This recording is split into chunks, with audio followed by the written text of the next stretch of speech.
Thank you all so much for watching this Dallas Cowboys Report video. I really do appreciate it. But we also know that over half of you guys who watch the show aren't actually subscribed, which means you're missing out on videos. You're missing out on live shows. We do those on Thursday and when breaking news happens. For example, when Dak signs today, we went live on Sunday for you guys. So if you're part of that over half of you who aren't subscribed, not sure what you're waiting for, hit that big red button and join the nation today.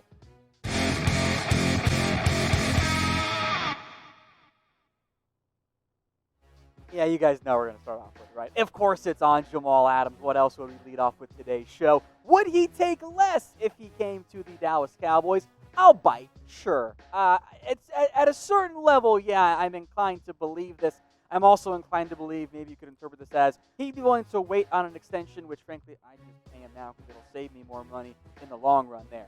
According to Jane Slater, Adams, well, we know this for a fact overall, but he's made it very clear he wants to play in Dallas, right? Slater reports that he's willing to be flexible on his contract, and he might take a bit of a hometown discount because Adams is aware that, as a member of the Cowboys, you can make a little bit more off the field when it comes to endorsements. Despite that, don't anticipate Adams suddenly taking from like, I'm going to be the highest paid in the NFL to, yeah, I'll take like $10 million a year. That's not really a realistic goal. I don't believe the $20 million ask report from Adams. It means that maybe instead of around $15 million, which I think is a fair asking price for Adams and a fair offer for Adams, maybe it's more like 14.5. Maybe you're saving a little bit of money. I don't think you'd be getting such a significant discount that you go, well, geez, if we had doubts before, now this makes it a no-brainer. I still think it makes sense to pursue Jamal Adams. We've broken that down repeatedly. And I still think that if you're the Cowboys, you try to make a trade because clearly Adams has interest. Again, this has been my more recent standing proposed trade idea. A first, a fourth, and I'll throw in a valuable cornerback asset, I think, in Chidobe Awuzie. You guys can let me know who says no to this trade. D for the Cowboys and N for the New York Jets. But as we'll break down here, maybe it's the Jets who end up saying no. The rationale here is that, is this just Earl Thomas 2.0? And I know some of you guys don't want to hear this, but we should probably seriously consider that as a possible outcome here for the Cowboys and for Jamal Adams. I'll give it 2 stars, same number as a possible trade here. But Patrick Walker of CBS Sports brings up very good points, several of which we've made on the show before. For starters, guys, the Jets don't want to trade Adams. They don't have any desire to move on from a superstar young safety. Now, they should just pay him, but maybe things really do come to a head here. But especially as part of this is that they don't want to trade Adams to the Cowboys. The Jets and GM Joe Douglas, they don't like Dallas right now. They blame Dallas for letting it get leaked that they were listening to trade offers for Jamal Adams and letting it leak about what the trade talks consisted of. And they don't like that Adams is so open about wanting to go down to Dallas. And I want to emphasize this part too, because it's very similar to what Earl Thomas did, especially, the whole part about wanting to go to the Cowboys. Adams' actions are not those of a player who only wants to get paid by the Cowboys. They are the actions of someone who wants to get paid by somebody, preferably a good team. That's the common thread among all of his preferred trade fits and trade spots. So yes, there are some similarities there. The big-name safety who wants to get traded, and the team that has him doesn't want to send him to the Cowboys because, well, they just don't want to do that. And then on top of that, unlike Earl Thomas, the Jets have more control over Jamal Adams. They absolutely do. They've got 2 years of contractual control on him on his contract, his upcoming year, and then the 5th-year team option. They also have franchise tags if they want. Now, I will make note, I'm more or less guessing on the 2022 franchise tag figure. The current number is a little over $11.4 million. I added an extra million or so, rounded it to make it even numbers, but maybe it's higher, maybe it's lower. Whatever the 2023 number is, it would just be 120% of the previous franchise tag. So that's just a guess there. That's very affordable. Like, Adams probably wants $15 million per year. If the Jets wanted to play hardball, they have to give him that for 4 years. Like, that's how things work in the NFL. So there is the real possibility that in the end, Jamal Adams knows, yeah, I'd love to play for the Cowboys, but I want to get paid first and foremost. I can use them as leverage to drum up better trade offers, or if it comes to it, in free agency. So predict this for me in the comment section. We'll make it the pinned comment of today's video as well.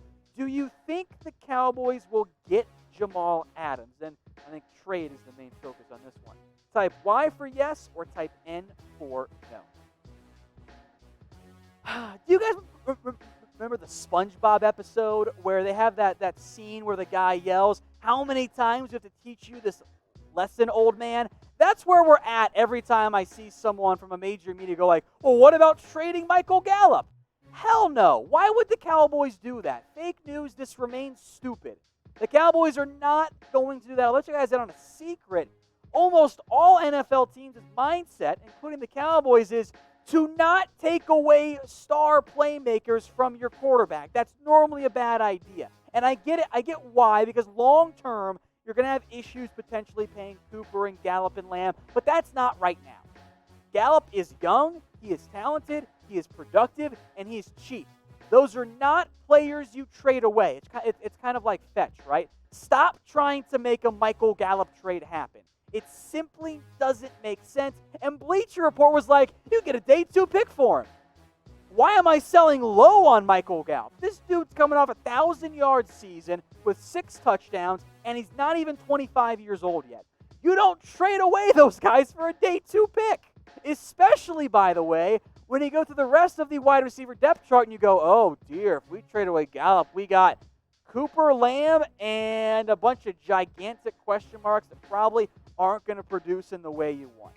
Yes, long term, because they took Slam, because they paid Amari Cooper, and because Gallup's really good and going to get paid too, it is going to be a little bit tricky to make it all work. That is a future Cowboy problem. That is not something you worry about in 2020. Speaking of 2020, who will be the better receiver for the Cowboys this upcoming year? I'm curious how you guys vote on this one, by the way, because the Lamb hype train is very real right now. But type L for Lamb or G for Gallup. And if you're typing in your L's, well, now is the time to buy a CeeDee Lamb rookie jersey. They are available for just $80, by the way. Chatsports.com/CD jersey. That link will be in the comments, and it will be in the description. So check them out today. If you order it right now, it'll give you plenty of time for whenever week 1 of the NFL season starts. Chatsports.com/CD jersey. As you guys all know, because we went live for it, the Cowboys and Dak Prescott, they got their franchise tag signed. Is there still no Dak progress, though? Yes, this hasn't changed anything, and we'll throw some shade at Floyer coming up, too, I promise you guys. But the Cowboys and Dak, or I should say Dak signing his franchise tag with the Cowboys, doesn't really change anything in terms of his long-term deal. We're still at where the Cowboys were, back around the NFL Combine. There's an offer out there, but they disagree on the length of the contract, and the deadline for an extension is July 15th. I saw some takes from surprisingly significant media members at ESPN who was like, wow, Dak's on the tag. It means he's locked in. No, they can still get a long-term deal done. That's not a huge surprise. That makes plenty of sense for the Cowboys, and both sides still want a long-term deal done because, remember, would pay Dak more in the long run and provide some security, and would also lower Dak's cap hit for the Cowboys these next 2 years.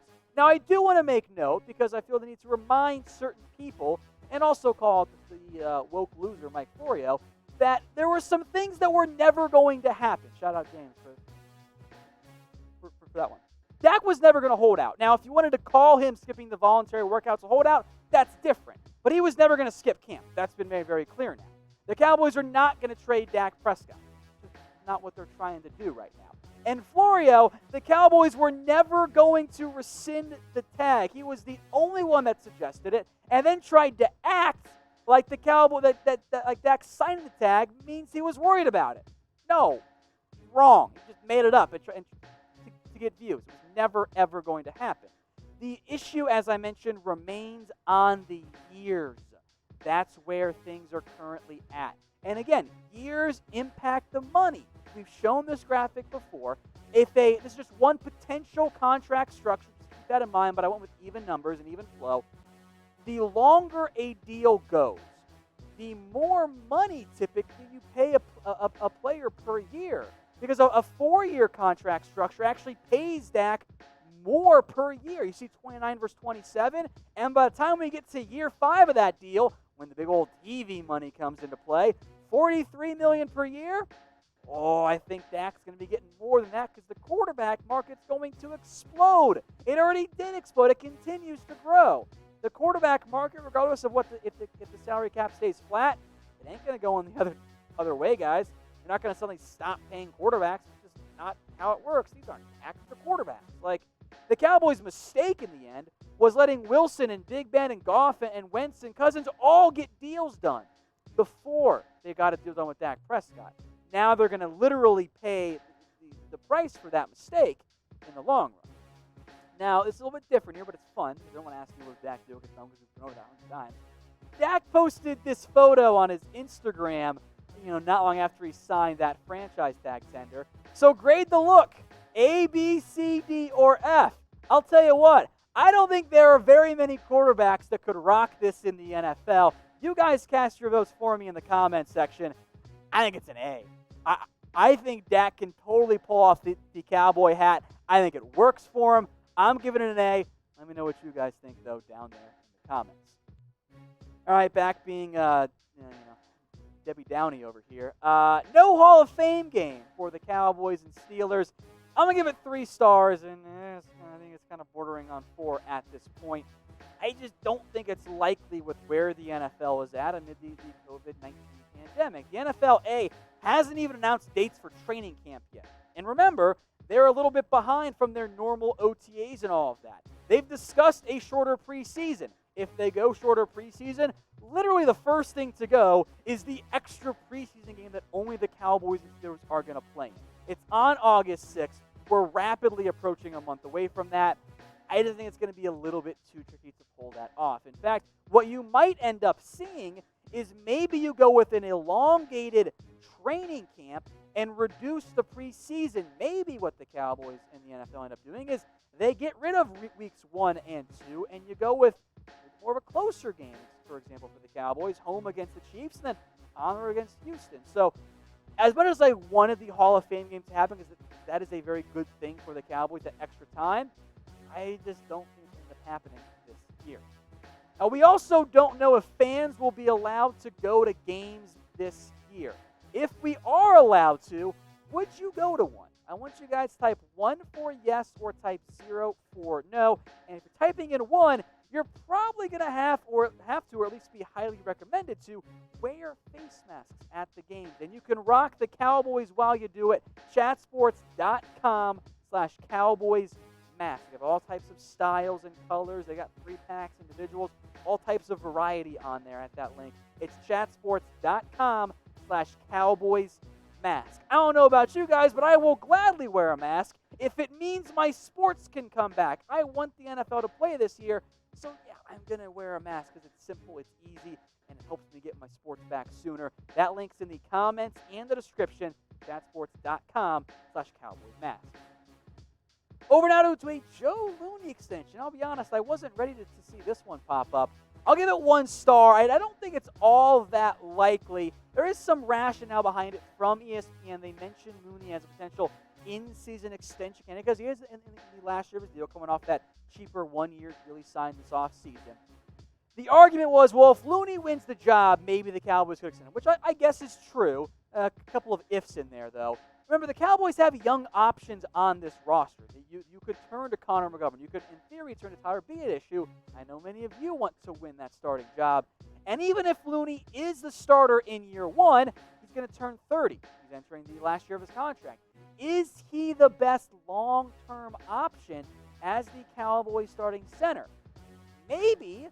I'm not convinced that's actually the case. In fact, I still think it makes the most sense of even if Looney starts all 16 games, even for himself, maybe he just tries to enter free agency. So possible, yes. I'm going to consider it a little bit unlikely, though. Hey, Cowboys fans. Thanks for watching the Cowboys Report. If you haven't already, click right here to subscribe to our channel for all the best Cowboys coverage on the internet. That's news, rumors, highlights, mailbags, film studies, and a whole lot more. And I'm making your lives a little bit easier as well with the next Cowboys Report video right here.